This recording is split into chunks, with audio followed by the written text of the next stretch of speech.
ভিন্ন স্বাদে দারুণ সুস্বাদু যদি আলুর দম খেতে চাও তাহলে অবশ্যই এই আলুর দমটা একবার ট্রাই করে দেখো। খেতে কিন্তু অপূর্ব আর বানানো কিন্তু ভীষণ সোজা। নিয়ে এসেছি হরিয়ালি আলুর দম বা গ্রিন আলুর দম। তো হ্যালো বন্ধুরা, কেমন আছো? আশা করছি সবাই ভালো আছো। আমার চ্যানেলে সবাইকে স্বাগত। যারা আগে থেকেই ছিলে এবং যারা নতুন এসেছো পাশে থাকার জন্য তাদের অসংখ্য ধন্যবাদ। প্রথমবার দেখলে চ্যানেলটিকে সাবস্ক্রাইব করার অনুরোধ থাকলো। তো দেখো, এখানে আমি একটা মাঝারি আলুকে 2 ভাগ করে নিয়ে একটুখানি লবণ দিয়ে কিন্তু আমি সিদ্ধ করে নিয়েছি এবং খোসাটা কিন্তু ছাড়িয়ে নিয়েছি।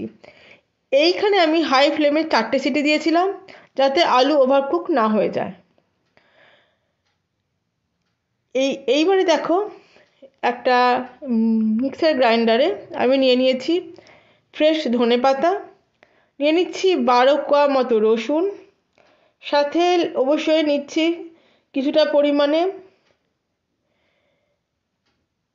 কাঁচা লঙ্কা, সেটা অবশ্যই নিজের নিজের স্বাদ মতো সবাই দেবে, এবং নিয়ে নিচ্ছি 1.5 ইঞ্চি আদার টুকরো। আর রঙটা যাতে বজায় রাখে সেই কারণের জন্য দিয়ে দিয়েছি কয়েক টুকরো আইস কিউব বা বরফের টুকরো। আরেকটা জিনিস বলে রাখি, এর সাথে সামান্য পরিমাণে একটু জল যদি লাগে তো দিয়ে নিও, এবং দিয়ে দেখো খুব সুন্দর একটা মিহি পেস্ট কিন্তু তৈরি আমাদের হয়ে গেছে। এখন দেখো গ্যাসের উপরে একটা কড়াই বসিয়ে দিয়েছি এবং কড়াইতে দিয়ে দিচ্ছি আমি এখন সাদা তেল। গ্যাসের ফ্লেমটা কিন্তু এখন হাইতে আছে, এবং এর সাথে আমি মিশিয়ে দিচ্ছি 1 চামচ ঘি। ঘিটা একটু গলা পর্যন্ত অবশ্যই একটু অপেক্ষা করে নেব। সেই কারণের জন্য দেখো ঘিটা কিন্তু একটুখানি কিন্তু আমি নেড়ে দিচ্ছি। দেখতে দেখতে ঘিটা কিন্তু দেখো গলে গেল। এখন ঘিয়ের মধ্যে আমি দিয়ে দেব যে সেদ্ধ করা যে আলুগুলো আছে ঠিক সেই আলুগুলো, এবং দিয়ে কিন্তু মাঝারি আঁচে কিন্তু একটু নাড়তে থাকবো। এইখানে একটা জিনিস বলে রাখি, আলুটাতে যেহেতু আগে থেকেই লবণ দিয়েছি সেজন্য কিন্তু এই সময়তে আমি কিন্তু আর কোনো রকম লবণ ব্যবহার করছি না। এইবারে আলুটাকে দিয়ে কিন্তু অবশ্যই একটু ভালো করে নেড়ে নিতে হবে। তবে আলুতে কিন্তু আমি রং আসা পর্যন্ত অপেক্ষা করব না, সেই কারণের জন্য আলুটা মিনিট 3 মতো মোটামুটি এখানে ভেজে নিলেই হবে। দেখতে দেখতে 3 মিনিট হয়ে গেছে এবং আলুটাকে কিন্তু এরপরে আমি তুলে নেব। দেখো, বলতে বলতে আলুটা তুলে নেবার সময় হয়ে গেছে। এখন কিন্তু আমি সমস্ত আলুগুলোকে তুলে নিচ্ছি। এইবারে আমি ওই কড়াইটাকে আবার ভালো করে পরিষ্কার করে নিয়েছি এবং ওই সাদা তেলের মধ্যে আমি দিয়ে দিয়েছি আরও একটুখানি সাদা তেল, এবং সাদা তেলটা দিয়ে কিন্তু গরম হওয়ার জন্য একটুখানি অপেক্ষা করে নেব। এরপরে আমার ফোড়ন দেবার পালা। তো ফোড়নে আমি দিয়ে দিচ্ছি দেখো গোটা জিরে, সাথে দিচ্ছি 1 চামচ পরিমাণে হিং, আর তারপরে আমি দিয়ে দেবো বাকি জিনিসগুলো। দিয়ে দিচ্ছি 4টে মতো ছোটো এলাচ, এবং তারপরে দেবো আমি 3টে মতো লবঙ্গ।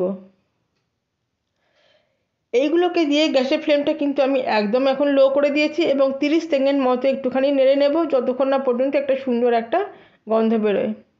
দেখো সুন্দর গন্ধটা বেরিয়ে গেছে। এই অবস্থাতে গ্যাসের ফ্লেমটা কিন্তু এখন একদম লো পরিমাণে আছে। এখন হাত দিয়ে ক্রাশ করে আমি 2 চামচ মতো কসুরি মেথি কিন্তু দিয়ে দিচ্ছি, এবং দিয়ে অল্প পরিমাণে জাস্ট একটু নেড়ে নেব 20-30 সেকেন্ডের মতো। এরপরে কিন্তু আমি এখন দিয়ে দিচ্ছি ধনেপাতা, যেটা বেটে রেখেছিলাম ঠিক সেই ধনেপাতাটা। তো ধনেপাতাটা দিয়েও এখন গ্যাসের ফ্লেমটাকে আপাতত একটু বাড়ানো যাবে, সেজন্য এখন গ্যাসের ফ্লেমটাকে আমি মাঝারি ফ্লেমে রেখেছি, এবং ধনেপাতাটা দিয়ে কিন্তু প্রথমে একটুখানি নেড়ে নিচ্ছি, মানে 2-3 মিনিট।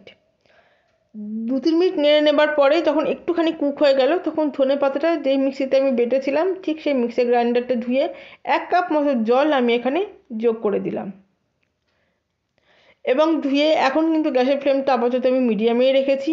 এখন এরপরে কিন্তু ধনেপাতাটা আস্তে আস্তে ফুটতে শুরু করবে। এখন এর মধ্যে দিয়ে দিলাম সামান্য পরিমাণে বা পরিমাণ মতো লবণ।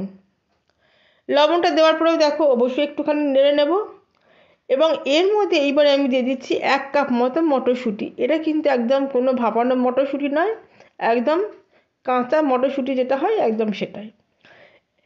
এবং এইভাবে 3-4 মিনিট ভালো করে কুক করে নেবার পরে দেখো মোটামুটি খানিকটা কুক কিন্তু হয়ে গেছে। এই অবস্থাতে কিন্তু তলা দিকটা একটু একটু করে নেড়ে দিতে হবে যাতে তলায় কিছু লেগে না যায়। এবং এরপরে আস্তে আস্তে আমি দিয়ে দেব যে ভাজা যে আলুগুলো আছে সেই ভাজা আলুগুলো। এইবারে কিন্তু গ্যাসের ফ্লেমটা এখন আমি একটুখানি বাড়িয়ে দেব এবং ভাজা আলুগুলো দিয়ে কিন্তু এখন একটুখানি এখানে একে কুক করে নিতে হবে। একটু পরেই দেখবে গ্যাসের ফ্লেমটা বাড়িয়ে দেওয়ার জন্য কিন্তু তরকারিটা ফুটতে শুরু করে দেবে এবং ফুটতে ফুটতে আলুর মধ্যে কিন্তু ধনেপাতার সমস্ত ফ্লেভারটাও কিন্তু ঢুকে যাবে এবং দেখো বেশ কিছুটা কিন্তু কুক হয়ে গেছে। এটা কিন্তু মিনিট 5-7 পর্যন্ত এইভাবে করতে হবে। আচ্ছা, এখন দিয়ে দিচ্ছি 1 চামচ গোলমরিচের গুঁড়ো। আর গোলমরিচের গুঁড়োটা দিয়েও কিন্তু বেশ ভালো করে আমি এখন নাড়িয়ে নিচ্ছি। দেখো আমি এখানে যতটুকু পরিমাণ ঝোল রেখেছি, তোমরা যদি এর থেকে কম রাখতে চাও সেক্ষেত্রে কিন্তু জলের পরিমাণটা একটুখানি কম অ্যাড করবে বা অ্যাড করো না। আচ্ছা, এখন যে জিনিসটা না দিলে পরেই স্বাদ একদম ভালো হবে না সেটা হচ্ছে লেমন জুস বা লেবুর রস। এখানে 2 চামচ মতো লেবুর রস কিন্তু আমি দিয়েছিলাম এবং লেবুর রসটাকে দিয়ে কিন্তু খুব ভালো করে নেড়ে নিচ্ছি। আলু কিন্তু অবশ্যই কিছুটা জল কিন্তু টেনে নেবে। তো দেখতে দেখতে দেখো রান্নাটা কিন্তু প্রায় শেষের দিকে। দেখো গ্যাসটা আমি অফ করে দিচ্ছি এবং ঢাকা দিয়ে দিলাম।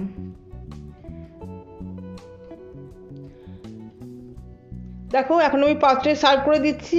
দেখতেই পেলে গ্রিন আলুর দম বা হরিয়াল আলুর দম বানানো কত সোজা আর খেতে অপূর্ব খেতে। এটা লুচির সাথে হোক, রুটির সাথে হোক বা পরোটার সাথে হোক, সব কিছুর সাথে কিন্তু খেতে লাগবে দারুণ। তোমরা ডিনারে হোক বা ব্রেকফাস্টে হোক তোমরা কিন্তু স্বচ্ছন্দে এটা খেতে পারো। তাই তোমাদের কেমন লাগলো তোমরা অবশ্যই কমেন্ট করে জানিও। ভালো লাগলে লাইক এবং সাবস্ক্রাইব করার অনুরোধ থাকলো। পাশে রাখা বেল আইকনটা প্রেস করতে ভুলো না। দেখার জন্য অসংখ্য